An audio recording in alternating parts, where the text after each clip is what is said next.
hopefully.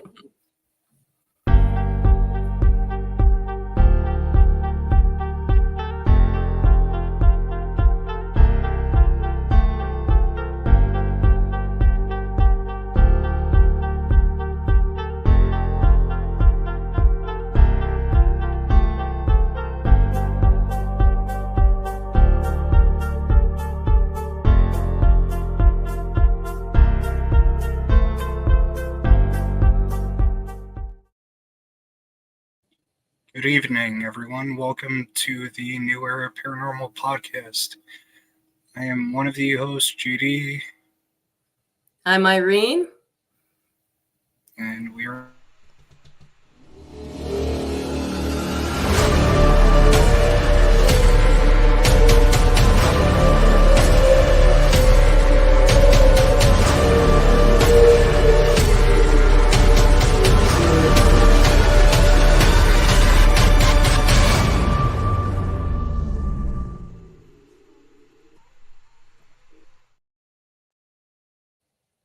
So last week we did a lot of mediumship and talked about a local Ohio-based company for mediumship and related uh, activities and And techniques. Shrine.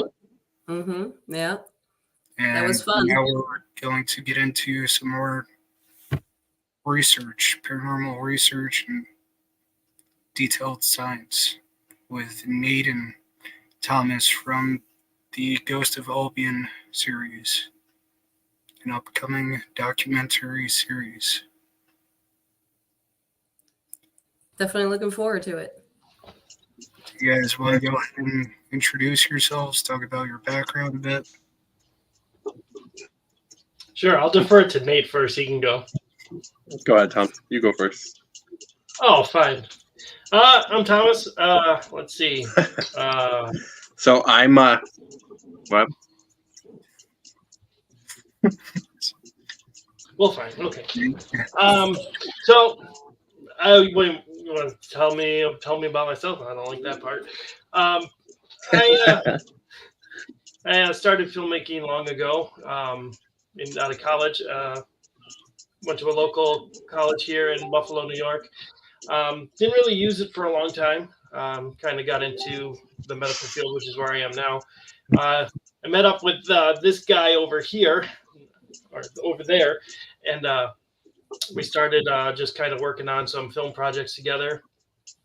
And I've had the honor of working alongside Nick Groff from Deathwalker with Nick Groff, helping out cast and crew on that.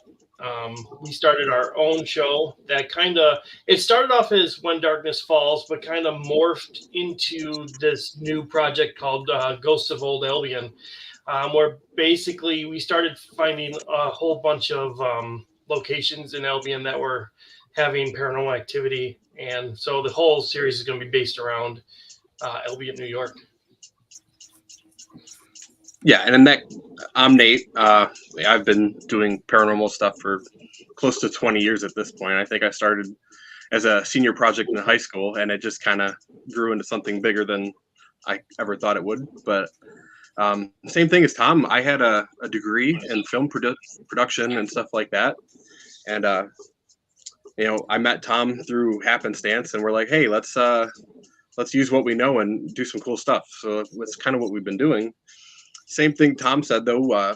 We started doing stuff, and it started out as a joke, the Ghost of Old Albion, almost, because we're like, well, why don't we just, keep filming in Albion, and more places we popping up as we went. So kind of just became a thing based off of that, because, the town is rich, full of history. It's on the Erie Canal. There's, a whole bunch of stories there and different places we could look at. So that's kind of how that all started.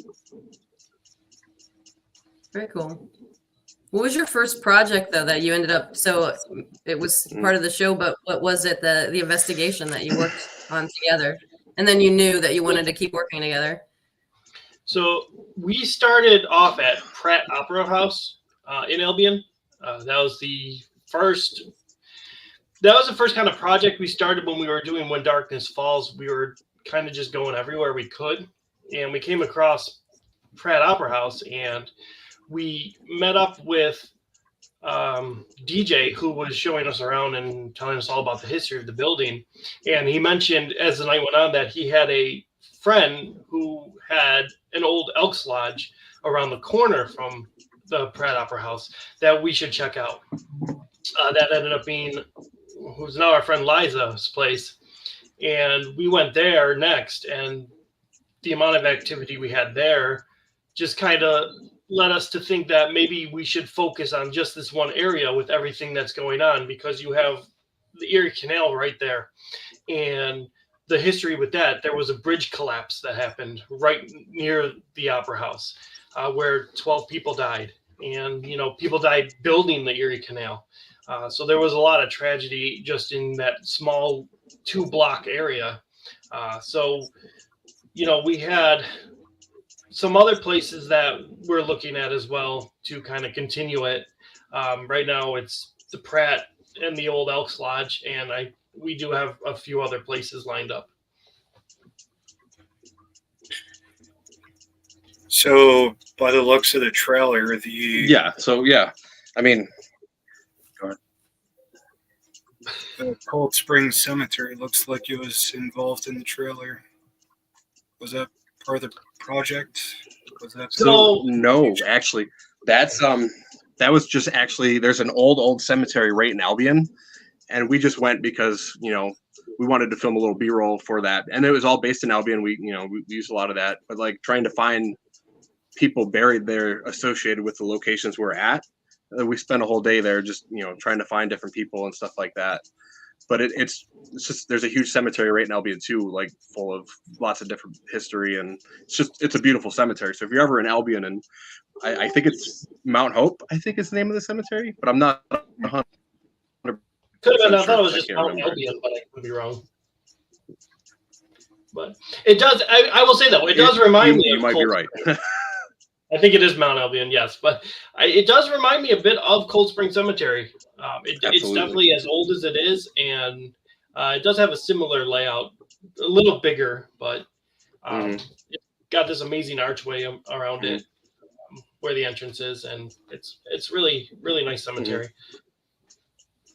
Have you investigated it at all, or do you think did you get any activity there? We didn't investigate it. We went there just as a premise to try to find some people that were associated with the Opera House and the old Elks Lodge. We were trying to find their grave sites, see if they were there. One being Mr. Pratt himself, which I do believe we did find it. We did find that one, absolutely. Yeah, we didn't really investigate it, but I mean, we could. I don't think you could go there after dark, but I mean, you could ask certain people, maybe that could be an option. I've always heard stories that the water tower, the big tower there, is haunted. That's always in all my local books and stuff like that. So it's an option. They have a big tower you can walk up with a spiral staircase, which was kind of sketchy, so we didn't go up to it. But that supposedly has some haunted activity going on. Mm-hmm.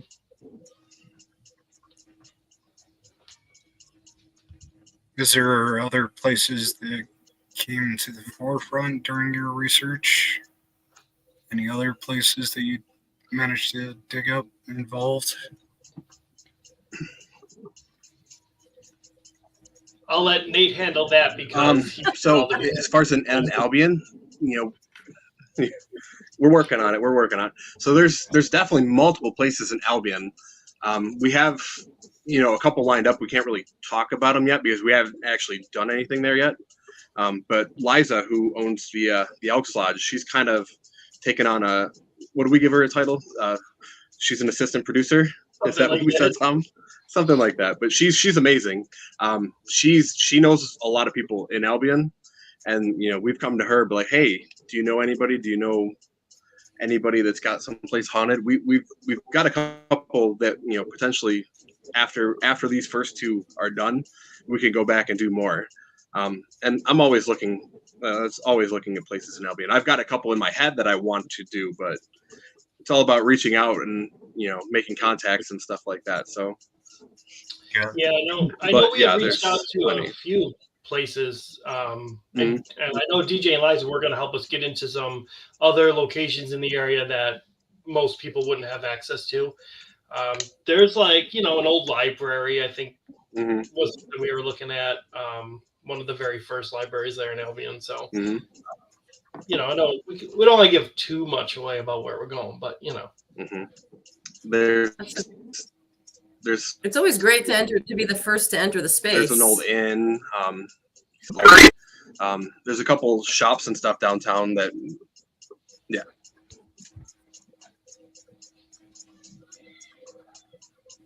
For the shops, when you say the old shops, are the shops significant? Like, where things happen? Well, maybe you don't want to say until so you don't want to give it away too much, but I'm assuming there was some criminal activity possibly No. around some fun stuff. That's the premise right now, where there's so much, there's so much history there that we're like slowly uncovering, like we hear stories of different places. Like there's plenty of stories based off of everywhere we go, and a lot of it we're still trying to figure out. But you kind of go into a place, you investigate, and then if you don't know any of the history, you hope to maybe learn a little bit as you go. Especially with some of these places that have never been investigated, or but like Tom was saying earlier, Albion's old. It's 1850s, 1860s. It's been around for a long time, and obviously with the canal and the stuff like that, like that's how these towns along the canal, Albion being one, a lot of these port towns in New York, there's so much like history based off of the building of it, like how these towns operated. A lot of them are, obviously they're not as busy anymore because nobody uses the canal for transportation or like getting supplies here and there. So a lot of these places are, just left to, history's mysteries, I guess. What happened there, because we have the internet now. That's a nice thing. That's how you could look up stuff. But a lot of people didn't keep records for certain things back in the day, or didn't want anybody to know certain things. And, there's no paper trail or anything like that. So it's just a lot of it's stories and like investigating and trying to find out, what's true and what's not. So it's a lot of that. It's kind of fun. Well, if you consider the Erie Canal, there was a lot of hard labor, a lot of dangerous conditions. Like, there's got to be a lot of history and activity there. But from my previous, we had a stat, Sorry, there's a stat we got. There's like one death per every like mile or something like that. It was something crazy, like just along like building the canal. So like you got to put that many people that have passed away, just freak accidents, like using dynamite to, build the canal, and, just anything like that, like getting crushed by rocks, stuff like that. There's a lot of that right there in that. So just at least locations and stuff like that. Yeah, you've got the donkeys, the horses, the ropes tied to the canal boats and everything. A lot of deaths. Anything.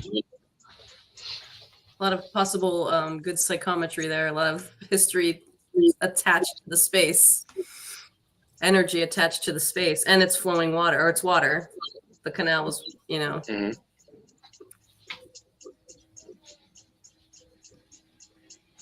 So what sparked your interest in wanting to?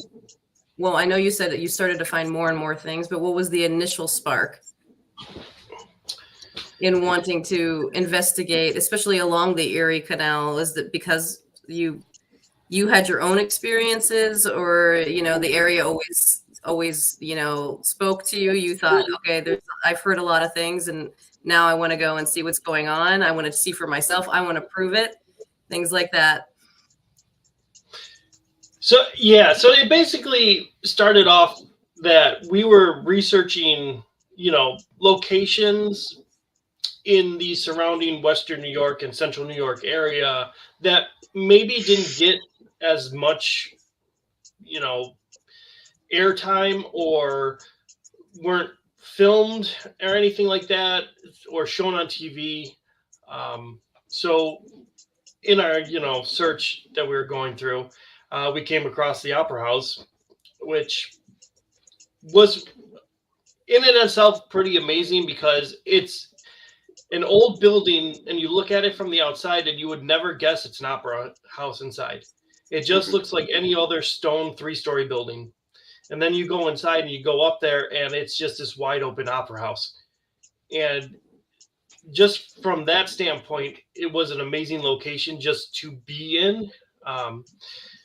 As we started to, look into the place and meet up with DJ and go through the building, I want to say that I was drawn to it mainly because of history and all that. Like on the one wall, there's still the old playbills they had from when they were doing shows on there. They're covered over on the wall, and you could see them.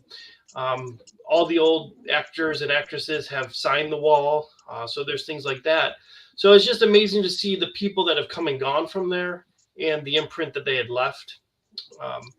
And then of course you get the reports of the paranormal activity that, everything that DJ gave us and the history he knew and the experiences that he had.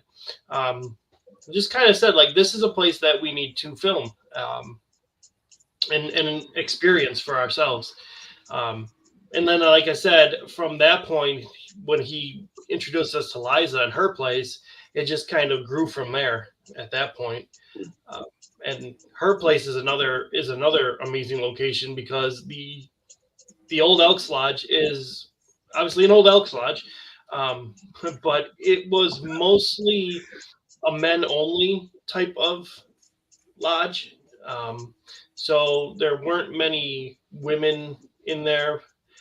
They weren't really allowed to be in there. So there's some things that have happened in there towards, women and things like that as we uncover more and more of the history of that place. And I'm sure Nate can expand on some of what I just said too. Mm-hmm. Yeah, it's just, we got there and just looking around at like everything, it's full of old buildings that have stories that nobody really knows about. Liza's place, I think we might have been, other than DJ and Liza themselves, we might have been among the first people to actually go there.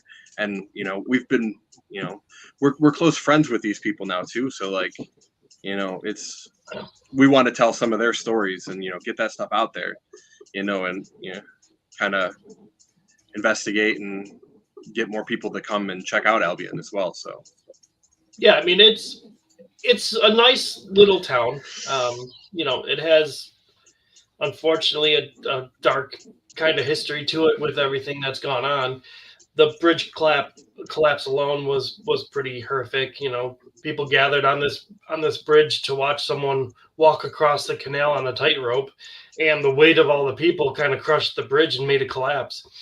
So imagine a couple hundred people all collapsing into the water from a bridge, and it's just kind of tragic.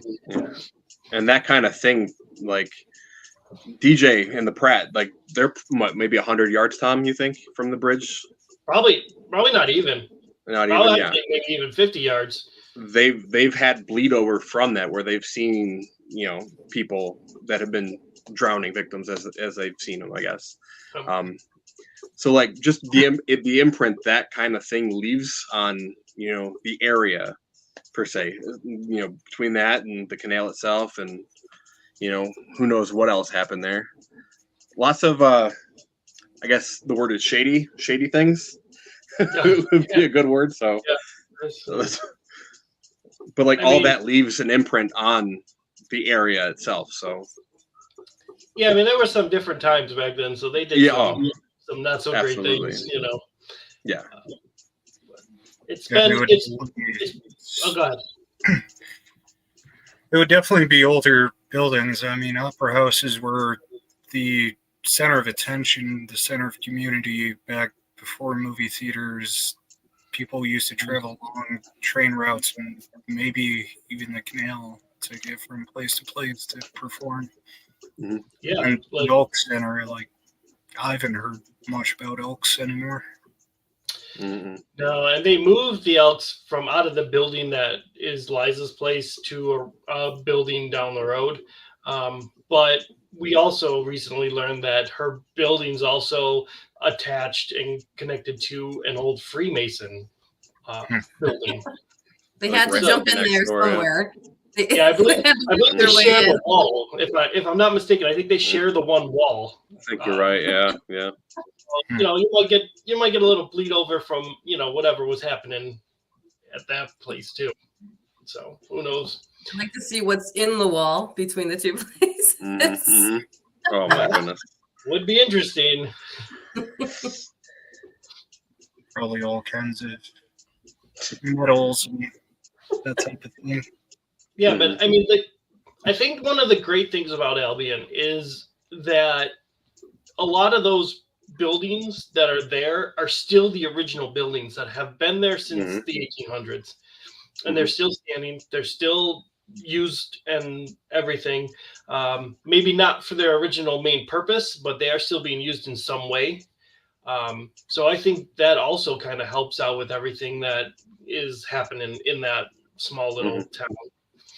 Yeah, they've done a really good job of preserving the history of the buildings that they have there. That I will say. Like they have, an old courthouse that huge. It's amazing. And they don't make things like that anymore there. All of the main street shops and all these main street buildings, they're all basically original. And it's fun because a lot of, what I do, I like to look through old pictures from the town and I'm like, well, hey, look at that building. I see that all the time now, like the pictures and stuff like that, just doing the research, trying to match things up. It doesn't really look all that much different than it did back then. So that's actually one of the great things is you can look at those pictures and you can actually pick out the building because they look almost the same, pretty much identical still to this day. Well, that's pretty interesting too, in terms of investigating the paranormal, having nothing change. It makes you wonder, we hear a lot of stories about construction increasing paranormal activity. So if they started doing construction, but what about when investigating and seeing when things have not changed at all, but are preserved at the same time, where they still look like they did before? It's an interesting theory. Like, yeah. I mean, I can vouch and say that the things we've seen just at the Opera House alone have been amazing, and the experiences we had. And the Elks Lodge is a whole different kind of haunting there, with the spirits that are there. There's a couple possibly negative things there. There was the history steeped in that place is we know of a murder that happened to a woman. We know there was a hanging there. Someone, I believe, if I remember correctly, it was a suicide. So that place alone has some tragedy. That's interesting. So for you, you said you had a lot of experiences. What experiences has stood out for you or stands out for you still? Well, for me personally, I could speak on the Pratt. We were up on the balcony the one night. We weren't filming at the time. It was we're just checking it out. And I happened to look down off the balcony and I saw a blonde-haired woman in a blue dress just walk underneath us, right underneath the balcony. And it was just me, Tom, and DJ. We're all men. There's no women in there at that time. So that was one. And then to find out that that's something, a lot of people have seen there too, which we imagine maybe she was, an actress or somebody like that. We're not 100%, but I mean, that's not something you see every day. So Yeah, that is true. For me, I mean, I've seen, the shadow figures that are said to be there. One of the main places was on the stage. There's a ladder type stairwell that goes up to the rafter part of the stage where there used to be someone that would control the backdrops and things like that. And I've seen like a shadow figure moving up on that stairway and in the rafters before. no explanation for it because no one can really go up there because the stairs are not exactly the best to go up right now. So I know it wasn't someone physically up there. So it's just, little shadows you see out of the corner of your eye and, the voices you hear, the woman that cries in the bathroom, the Civil War soldiers that are seen up in the Gar Room, which is an old Civil War hangout for the Grand Republic Army that was, hanging up there, which is still the original room with all the like they have paintings of the army up there and stuff like that. So when you seen the shadow figure, did it seem to be anything negative, or just not when I see it? I never really got the impression of anything negative up there. It just kind of seemed probably more residual than anything, where someone's just going through their normal routine there. At least that's what I got. I mean, I won't speak for Nate because, his experience might be a little different than mine. Yeah. Well, you can't say that and just not. I mean, I've never Nate felt had a anything horrible negative. experience. Yeah. Yeah. I've never felt anything really negative there. Not at Pratt, it's just not at the Pratt. I mean, Liza's place, there's definitely we'll say he's a grumpier man. I don't know if he's full on negative. He did negative things perhaps, but I don't, it's just one of those guys you know how they are. They're grumpy. You run across them. Oh yeah.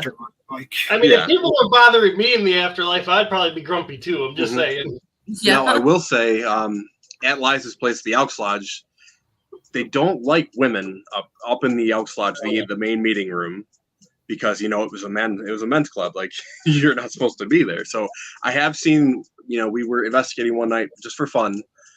One of the girls that was with us got scratched on her back. I mean, that can be considered negative, I guess, but that was more so, hey, get out of here type of thing. You're not supposed to be here. I will say, though, I think the interesting thing about that was the fact that when, it was right across her back and we had evidence of it, and it was 3 marks along her back, which I thought was kind of interesting. It kind of just like 3 claw marks right down diagonally down her back. So that was interesting. And the connotations with that, demonic and stuff like that, but I don't feel like that was anything. I think it's anything. It was just someone trying to scare her out of there.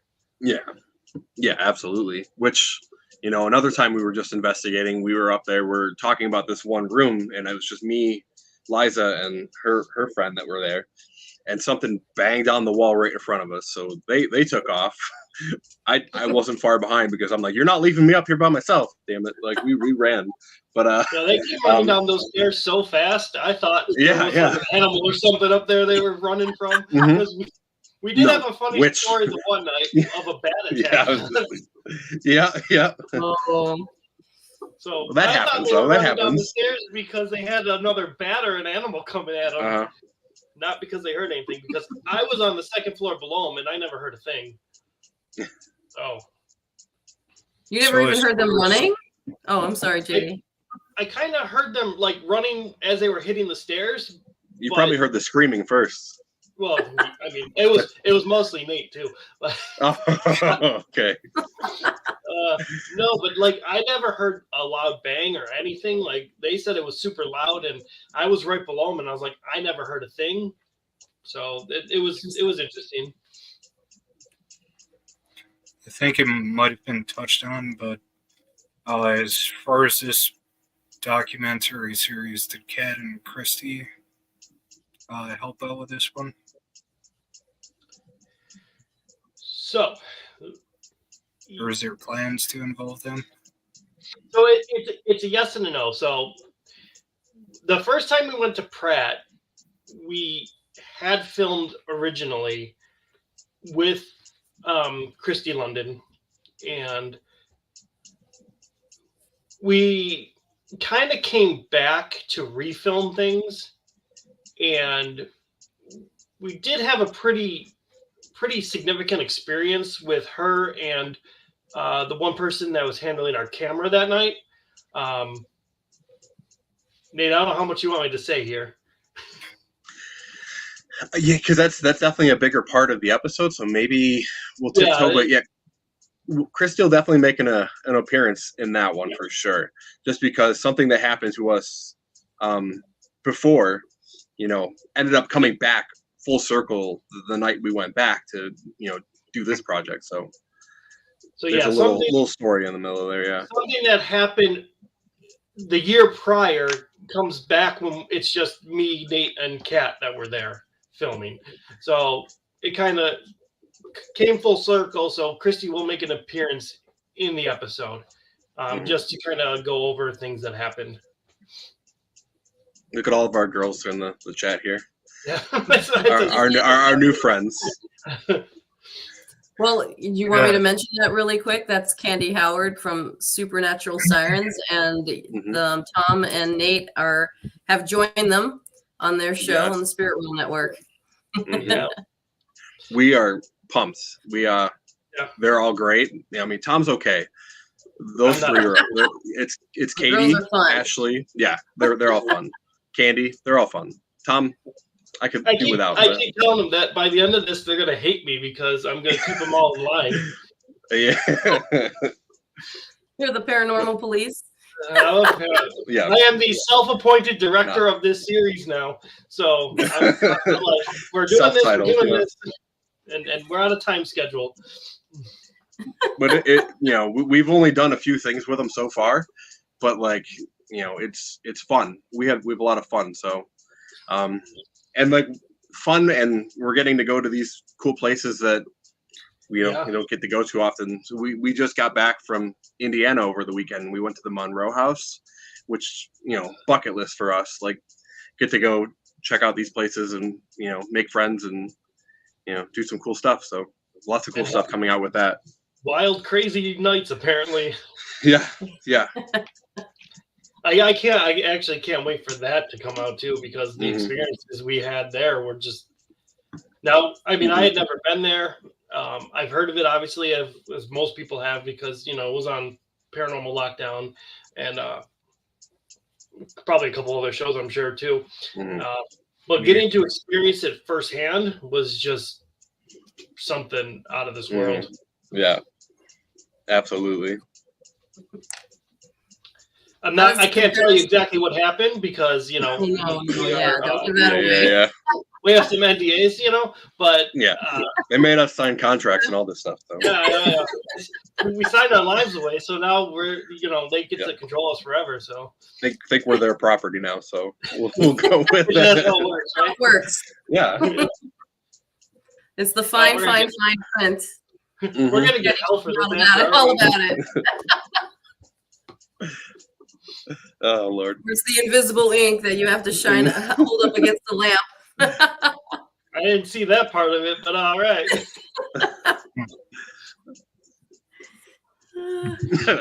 How does it compare your experiences that you just had? Because you said you had a lot of experiences.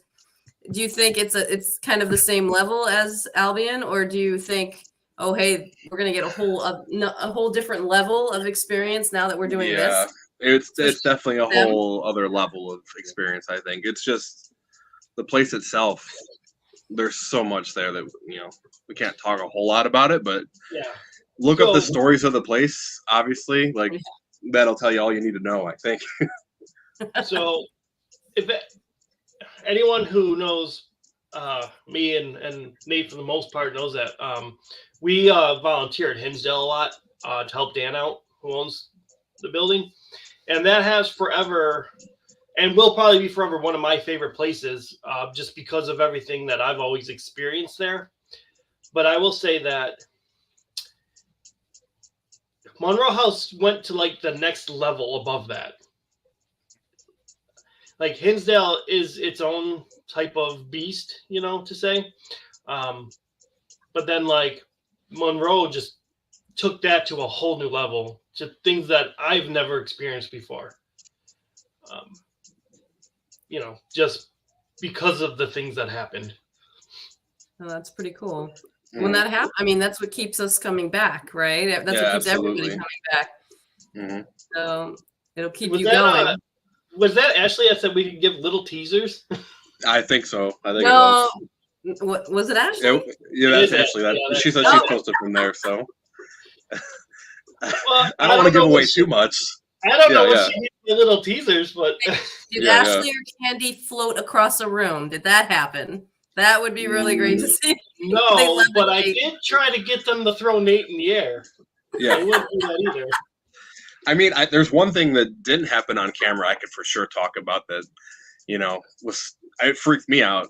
We were all packing up at the end of the night, and I'm like, there's a doorway that leads into the kitchen and the long hallway that they have there, and I'm looking and like just packing stuff up in the bags, and out of the corner of my eye, I see this little boy in like a blue onesie with like almost, I want to say like lions on it, like out of nowhere. And I'm like, I froze. I turned to them. I'm like, what the F was that? Nobody else saw that? No,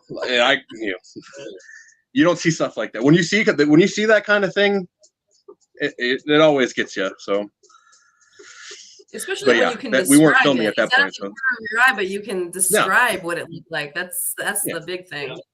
yeah, I will say, yeah, though, and go ahead. I don't think I've ever seen someone as scared of a cat that ran out from underneath a car as Ashley was. To the point where Got her. she grabbed me and like ripped me to the ground. Mm-hmm. Not a cat. It was a kitten. You're a little boy's Little cat. lesson. It wasn't even a full-size cat, it was a kitten. Oh Lord. The I'm the scream same way. that I'll emanated jump from her at the mouth. living. Mm-hmm.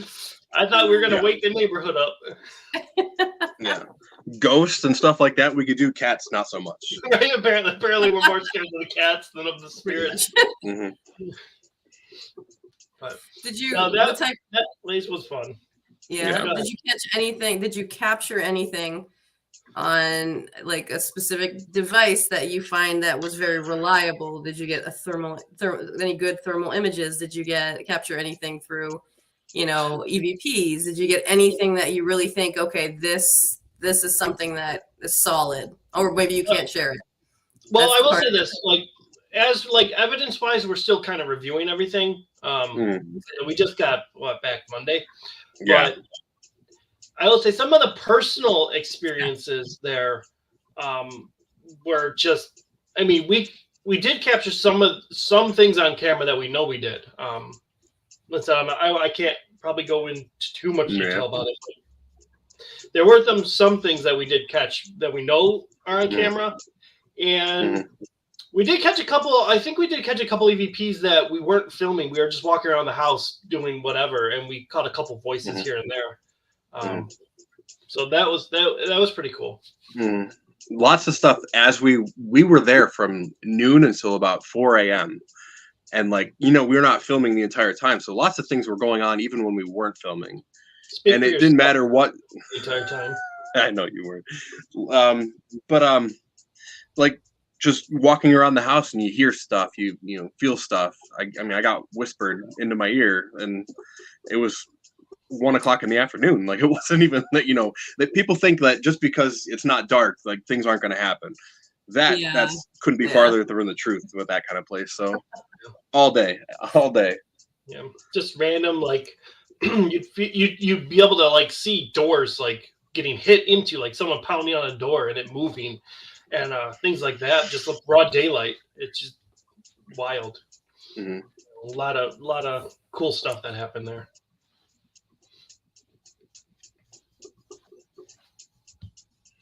That's the one thing too. Like, people don't think sometimes that, it's not dark because nothing's going to happen. It's got to be dark, and no, that's not true. If it's going to happen, it's going to happen whenever it wants to happen. So Yeah.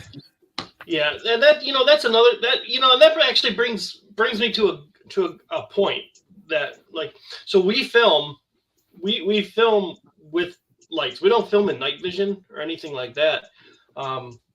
And that is part of the reason, because really think that just because you have the lights off, it means anything is going to happen more than if you have lights on. So I like to keep our, from my own personal preference, I like to keep our lights on our, that threw me off, lights on our cameras. And so that, we can film in the highest possible quality. And that way everyone can see everyone, because sometimes night vision can be a little funky, especially if you don't have, you're in pitch blackness if you have night vision for the most part. So sometimes it can get kind of iffy when you're trying to film everything. Sometimes it's, well, a common format right now is to use like normal light and then infrared also, so that you're shooting two different spectrums. Yeah, we have static cameras that we have set up on top of the cameras we film with.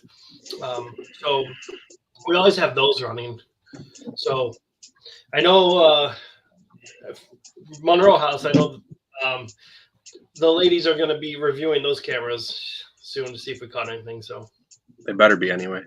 yeah, I do not want to do that. I have enough footage to look over just from our camera. So What I miss for my next disappearing act, I'll be sorry about Going that. off because I moved around the street. It's been crazy with the internet. So, what did I miss? Oh, you missed basically a lot. No, I'm just I kidding. missed the whole thing. The most significant piece of paranormal evidence in history. Yeah, it would blow your mind. It was so wild. Yeah. No, basically, we just spoke about how we film in light. We don't use night vision for our main cameras, mainly just because it's a personal preference on our end. I don't think you need to be in the pitch black to see or hear things on a paranormal spectrum. So I think just it looks better when you can see everyone clearly, and you're not staring at a green or white darkness, And it makes it a lot easier to edit. Do you feel that you can catch things, more significant things like shadow people or, some like just lights or anything better in just without having the night vision camera, or about the same? I would say it's probably the same. Although I will say our night vision cameras, sometimes they don't reach super far into the dark where you can see clearly. Like they tend to, start to get a little bit grainy at times, the further, like the larger the room. So in that regards, I think like our cameras with the lights on, lighting up certain areas of the room can tend to work a little bit better when it comes to like maybe seeing things.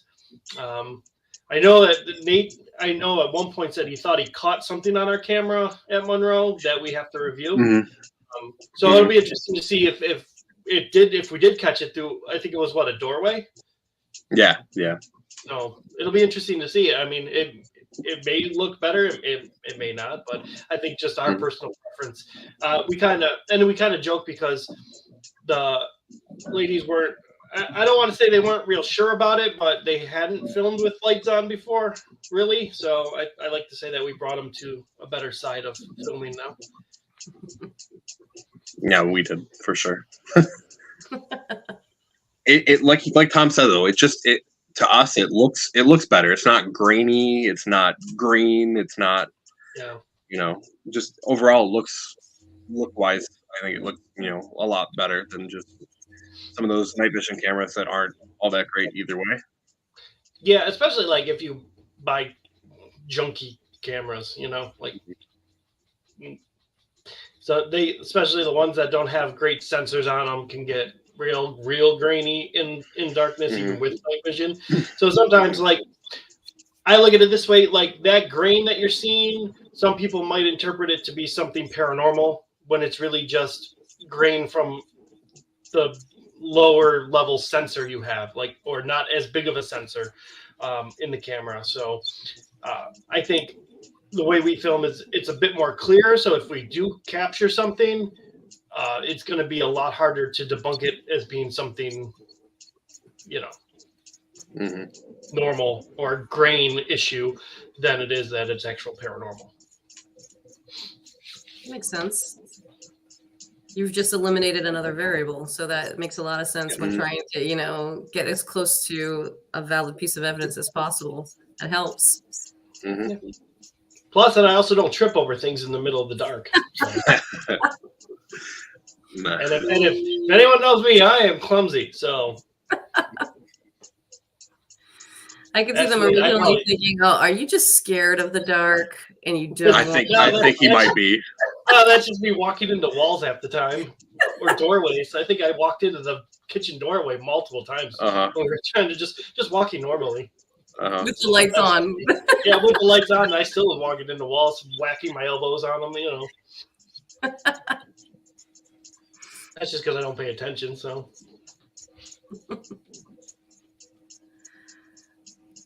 So what are you thinking next for, you said you have other locations and you're doing supernatural sirens.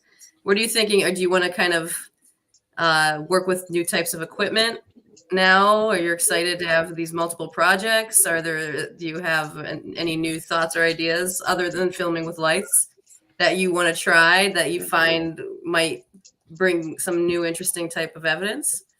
Or do you not want to share? I mean, I'm always looking to share something. Yeah. We're always looking to try different things, like that's part of what this is all about. And like, people, there's different ideas for different things. Like, does lightning and stuff like that, if you're in a spot where there's thunder and lightning storm going on, does that help ramp stuff up? Like people all over have their own ideas for different things. So, try to take some of that maybe and, test some of those things. There's always new and different equipment that, obviously this field is ever growing. It's, in the grand scheme of things, fairly new, I would say, compared to a lot of other things. And technology is always getting bigger, better, every day it feels like. So there's always something new to try or something new to do. It just keeps things interesting. Yeah, I'd agree with that. And I will say, like, from getting to work with Nick and watching everything he does for Deathwalker, it's really helped to push, like, things that we want to do.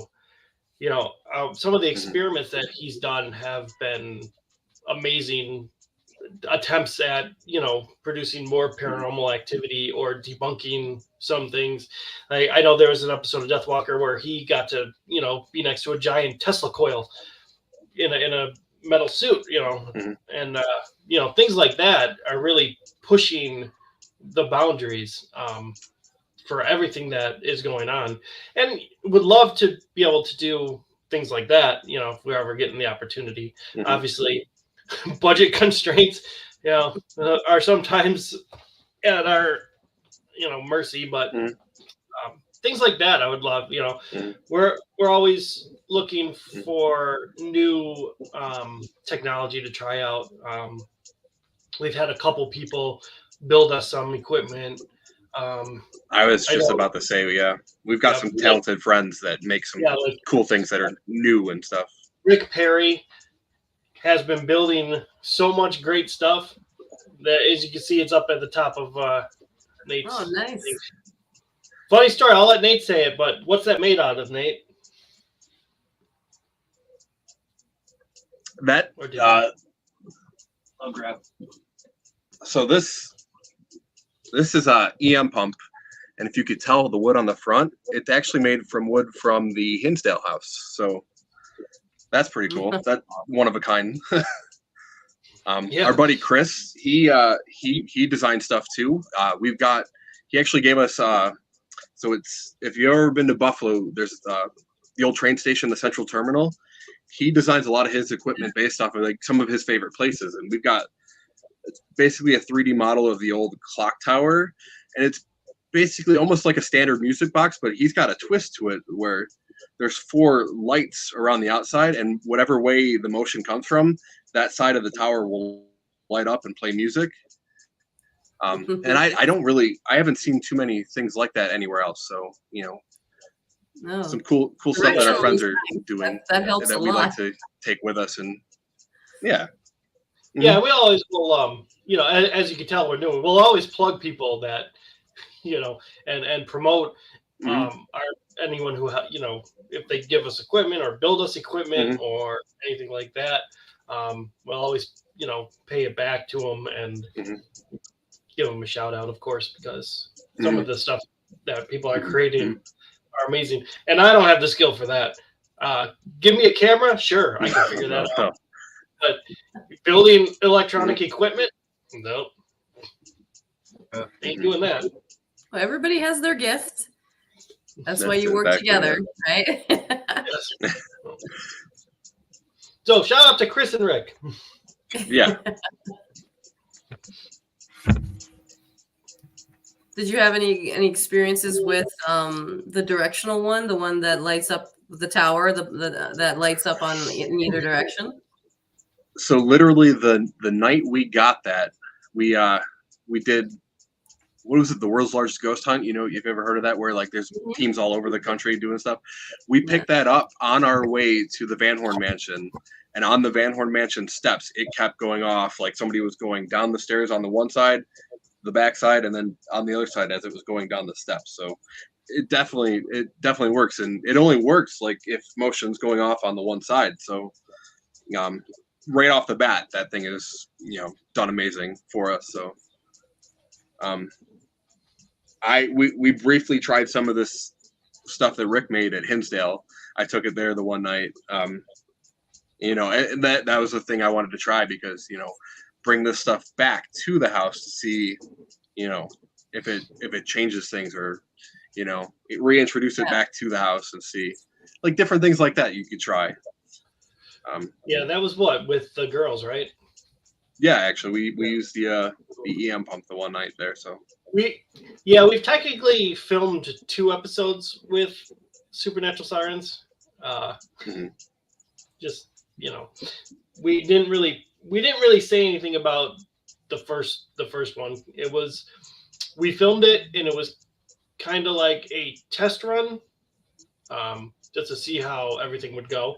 I think we are going to use it as an episode, though, because if you haven't guessed, it was at Hinsdale. So I think, we'll probably use it, I would say.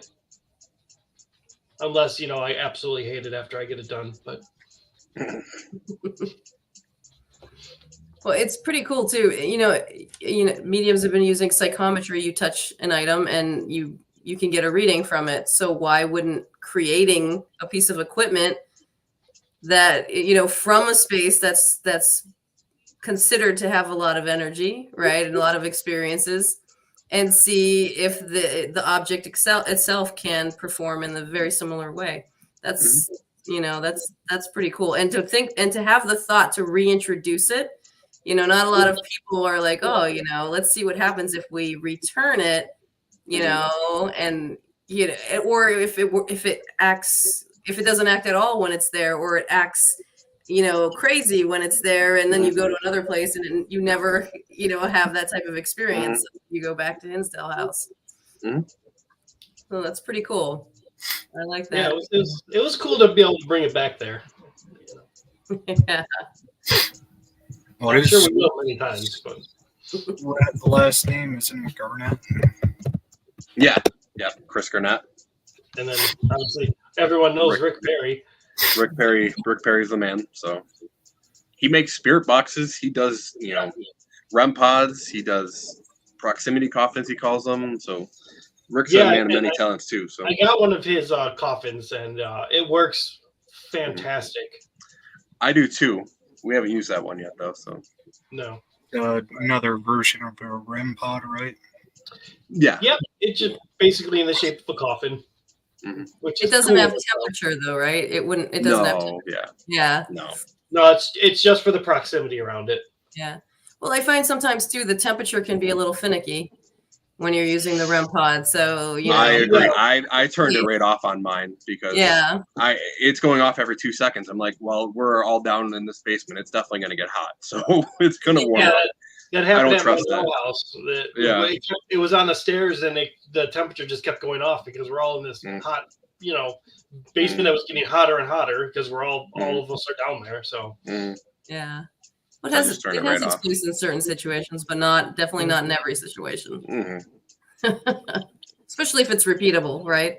Yeah. So, It's logical. But Yeah. it's going to get warm. It's going to get warm. Or at night, like, temperatures are going down outside. Of course, it's going to get cold inside. So yeah. it's just not as reliable with the temperature, I think. So yeah, it's nothing like I would rely more on like the EDI box for temperature that actually has a temperature reading on it, so you can watch and see how much it's actually dropping or raising. That I would find a lot more beneficial than the REM pods. Yeah. EDIs are great devices. They measure a lot of different things. We call it the Swiss Army knife for the paranormal, just because it does so much. It really does. Now, if someone could just slap a spirit box on that thing, it'd be perfect. Never have to There go you go. anywhere else. You everybody hear that? All right, let's see it. Let's see it come now. Yeah, you wouldn't have to bring anything else, really. Just, You heard it from Tom first, so give him credit later. I expect royalties if someone creates it now.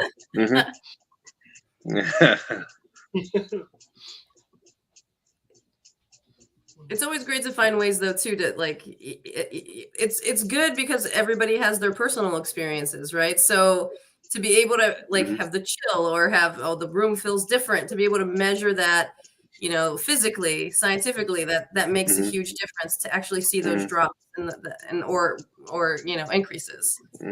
That's the thing too. We could have all of the personal stories, but if we can't show somebody this is back, who are you gonna get to believe you at that point? If you could show them something, that's what it's all about. We all have our own personal stories, but to be able to back something up with actual facts, no, look at the temperature, it dropped 10 degrees in a matter of 2 seconds. So that's something you could take somebody that maybe doesn't believe in what we do and be well, explain this. How did this happen? Of course, they might say, well, your battery's probably dying, but that's a different story for a different. Or they might say, oh, wait, you're probably near an air conditioner, Yeah. But to us, that's better than nothing, right? You're not just hearing my story, so. Yeah. Right. Exactly. And if you catch it on camera, showing that you're not near any of those things, that might help it even better. So, is there anything for when Tom walks into walls? Any kind of evidence? Any laughter from spirit on an EVP? Or God, the blooper reels we're gonna have this week. Yeah. Although I think Ashley took the cake on that cat one, though. Yeah. And I think we have that on film. We do. I was filming that one. So. That's right. You had the camera. We walked out the one door, and that cat came flying out from under the car. Yeah. Well, that's the perfect piece of paranormal TV, right? You get the person to jump and scream, but then later you come back and it's a cat. Yeah. That cat. Oh, that cat came back later on that evening, and we fed it. So we did a good job. Yeah. Fed it and gave it water. Katie came out with a bowl of water for it. Pretty sure she wanted to take it home too, but that wasn't happening. She did. Oh, that's funny. That's cute. Yeah, it's been a fun couple. It's been a few weeks now with them, so we've been having a lot of fun, and I think that is kind of a key part of when you're filming, or especially with a group of people, is that you all get along well. It just makes it easier, and it doesn't get tiring. If you're filming with people you don't like and you're just thrown together, it just makes life difficult. So the fact that we all get along so well, and we're just having fun, and that's I can't ask for more than that. If you're not having fun, it's not worth it at the end of the day. So I mean, there are times I want to throw Nate through a window, but It is what it is. Yeah, you know. Yeah. Anything for that good piece of paranormal evidence. Mm-hmm. I'm gonna rig him in a harness. So like, hey, look, he's floating. Oh goodness. What do you mean? You already have Candy and Ashley levitating. You don't need him to float. You have to find something else for him. Our Ghost of Albion page. Mm-hmm. Yeah, we have to do that yet. We're a little behind on that, but I mean, obviously, follow the Supernatural Sirens page because they're going to be posting a lot of that stuff. Follow the Spirit Realm Network, of course. Yep, because Facebook. that's going to be our home there now. So they have a Facebook, they have a website to check out. That's our home now. We live here. And then follow me on Facebook, I guess. You can follow me too, I suppose. If you really want to. I mainly just post pictures of my dog on there. So if you want to see cute pictures of my dog, there you go. I mainly just share stuff about our filming, so that's basically what my Facebook is. So. Very cool. Very cool. Anything else? You also find us. You can also find us on Deathwalker with Nick Groff too. You'll see us on there from time to time in each season. We do a lot more behind the scenes, but you will see us actually on the show a few times. So you can check us out there too. Yeah, we're gonna be on a couple episodes when that comes out. The season 4. That's awesome. Yeah. When that comes out. Waiting and waiting and waiting. A long wait. It's been going for a while. I'm sure. I know some things, but I can't say. But soon is what I'll say. Awesome. Well, he's got an event coming up October 5th, so that probably clues in to other things. Which me and Nate will be at that as well. If anyone's in the Buffalo area, Tessa and Nick are doing a live from the other side showing with her mediumship abilities. So we will be there as well. Come say hi. Yeah, we'll be probably behind the scenes helping out, but we'll be there somewhere.